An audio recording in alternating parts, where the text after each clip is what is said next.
Hey guys, welcome again to my channel. In today's video, I am going to discuss my book list for UPSC prelims for general studies. So enjoy watching the video. Prelims के syllabus का सबसे पहला topic है current events of national and international importance. उसके लिए मैं vision IAS की monthly magazine पढ़ती हूँ। करंट अफेयर्स की मंथली मैगजीन्स आती हैं इसकी, और मेरे पास टाइम कम होता है इसलिए मैं न्यूज़पेपर फॉलो नहीं करती। कभी कभार ही न्यूज़पेपर पढ़ती हूँ। रेगुलरली ये जो मैगजीन्स होती हैं इनको फॉलो करती हूँ। ये सारा इसमें सब कुछ मैक्सिमम चीज़ें ये लोग कवर कर देते हैं डिफरेंट सोर्सेज से। नेक्स्ट है history of India and Indian national movement. Indian history के 3 पार्ट्स हैं, एंशियंट, मिडिवल और मॉडर्न, और आर्ट एंड कल्चर भी इसी में ही आ जाएगा। जो एंशियंट हिस्ट्री है उसके लिए मैं फॉलो करती हूँ old NCERT class 11th। Medieval के लिए भी मैं ओल्ड एनसीईआरटी फॉलो करती हूँ, ये भी क्लास 11th की एनसीईआरटी है। और मॉडर्न के लिए मैं फॉलो करती हूँ history of modern India by Bipin Chandra.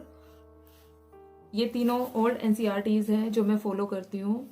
Art and culture के लिए भी आपकी क्लास 11th की एनसीईआरटी आती है, an introduction to Indian art part 1। ये आर्ट एंड कल्चर के लिए मैं फॉलो करती हूँ। तो ये 3 एनसीईआरटीज और ये एक आर्ट एंड कल्चर की एनसीईआरटी ये मैं फॉलो करती हूँ हिस्ट्री के लिए। हिस्ट्री के लिए मैं 2 स्टैंडर्ड बुक्स भी फॉलो करती हूँ। एक है स्पेक्ट्रम पब्लिकेशन की a brief history of modern India, ये मॉडर्न हिस्ट्री के लिए है। और आर्ट एंड कल्चर के लिए नितिन सिंघानिया, ये आप लोगों ने पढ़ते हुए भी देखा होगा मुझे मेरे ब्लॉग में। ये 2 स्टैंडर्ड बुक्स मैं हिस्ट्री के लिए फॉलो करती हूँ। नेक्स्ट है Indian and world geography. Geography के लिए मैं कोई स्टैंडर्ड बुक फॉलो नहीं करती, मैं सारी उसके लिए अभी सारी एनसीईआरटीज ही फॉलो करती हूँ। इसमें आपकी आती है 2 11th की एनसीईआरटीज। फर्स्ट है फंडामेंटल्स ऑफ फिजिकल ज्योग्राफी, दूसरी है इंडिया फिजिकल इन्वायरमेंट। ये 2 आपकी 11th की एनसीईआरटीज हैं। फिर इसमें आपकी 2 आएंगी 12th की एनसीईआरटीज ज्योग्राफी के लिए। एक है फंडामेंटल्स ऑफ ह्यूमन ज्योग्राफी और दूसरी है इंडिया पीपल एंड इकोनॉमी। तो ये आपकी 4 11th और 12th की ज्योग्राफी की एनसीईआरटीज है। ये मोस्ट इम्पॉर्टेंट है, आपको 11th और 12th के ऊपर ही ज़्यादा फोकस करना होता है। फिर उसके बाद मैंने ज्योग्राफी के लिए 6 से लेके 10 तक की एनसीईआरटीज भी पढ़ी है, और साथ में मैं इनको भी पढ़ रही हूँ। बहुत लोग 6 से लेके 10 तक की फॉलो नहीं करते, लेकिन मुझे बेसिक्स अच्छे से अपना करना था इसलिए मैंने ये भी फॉलो की है 6 से लेके 10 तक। और ये तो इम्पोर्टेंट है ही 11th और 12th की एनसीईआरटीज।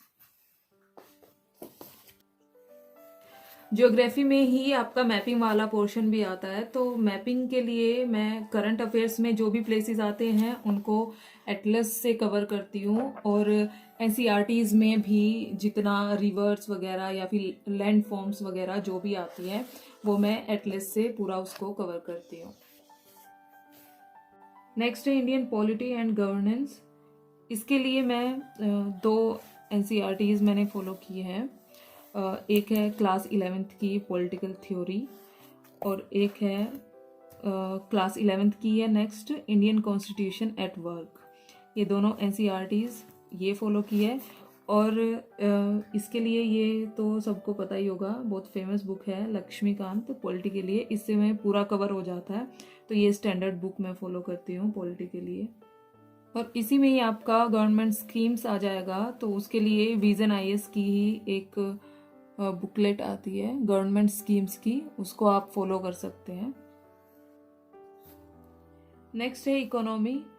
इकोनॉमी के लिए मैं 4 एनसीईआरटीज फॉलो करती हूँ। 2 एनसीईआरटी है क्लास 9th और 10th की, और उसके अलावा क्लास 11th की है इंडियन इकोनॉमिक डेवलपमेंट, और एक है क्लास 12th की एनसीईआरटी जो है इंट्रोडक्टरी मैक्रो इकोनॉमिक्स। तो ये 4 एनसीईआरटीज मैं फॉलो करती हूँ, और साथ ही मैं इकोनॉमी के लिए ही श्री राम आईएएस कोचिंग के नोट्स फॉलो करती हूँ।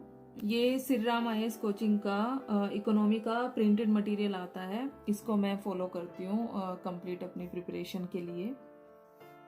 इकोनॉमी में ही हमें बजट और इकोनॉमिक सर्वे फॉलो करना होता है, उसके लिए मैं विजन आईएएस की समरी आती है इन दोनों की, बजट की और इकोनॉमिक सर्वे की, उसको फॉलो करती हूँ। नेक्स्ट है general issues on environmental ecology, biodiversity and climate change. तो एनवायरमेंट के लिए मैं शंकर आईएएस की ये बुक आती है, इसको फॉलो करती हूँ। यही मेन बुक मैं फॉलो करती हूँ इसके लिए। और साथ ही मैं जो क्लास 12th की एनसीईआरटी होती है बायोलॉजी की, उसके लास्ट 4 चैप्टर्स हैं जो हमारे सिलेबस से रिलेटेड हैं, उनको भी मैं पढ़ती हूँ। लास्ट टॉपिक है जनरल साइंस। और साइंस के लिए मेनली मैं करंट अफेयर्स को ही फॉलो करती हूँ। तो उसके लिए इसमें विजन आईएएस की जो मंथली मैगजीन आती है उसमें एक साइंस एंड टेक का एक पोर्शन रहता है, तो उसको मैं फॉलो करती हूँ। और अगर साइंस में आप बिल्कुल भूल चुके हैं, बेसिक से आपको करना है, तो आप लोग 6 से 10 तक की एनसीईआरटीज भी फॉलो कर सकते हैं। So guys, that's all in today's video. If you find the video useful, then please like, share the video and subscribe to my channel. I will see you guys in next video. Bye bye.